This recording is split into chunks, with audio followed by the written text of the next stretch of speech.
Believe God, and here we are today getting justice again. Reaction to the guilty verdict for former Tulsa County Reserve Deputy Robert Bates.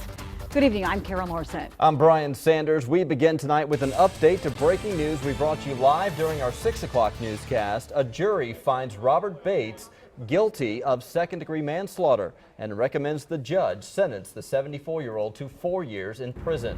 Our team coverage begins tonight with 2 Works for You reporter Darcy Jackson. She is live at the Tulsa County Jail where Bates sits behind bars right now. Darcy. Well, Karen, Brian, once that guilty verdict was handed down, Robert Bates was led away in handcuffs and taken straight here to the county jail. His attorneys say an appeal is coming, but right now the district attorney's office says justice is served.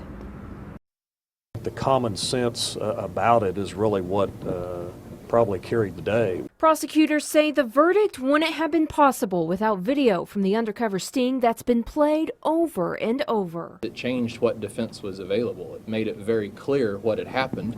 It also, I think, made it simpler for folks to understand. He didn't make any complaints. Mr. Harris had no issues at all. He was on the ground wrestling with Deputy Vaca, but it wasn't until he was shot that he starts complaining about the fact that he was shot. Well, the next step is to continue to fight as hard as we can. We thought we had a very good run in the courtroom. Defense attorney Clark Brewster says he still believes Bates is innocent and says an appeal is already in the works. We thought that the witnesses presented would make it clear that this was an accident, and I'm disappointed in the result, but I respect the process.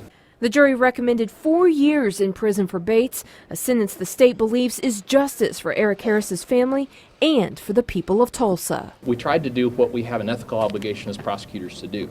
File the charge that we believe is appropriate based on the facts, and then prosecute the heck out of it. And that's exactly what we did.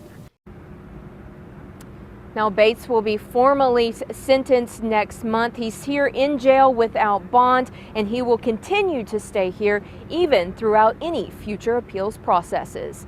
In downtown Tulsa, Darcy Jackson, 2 Works for You.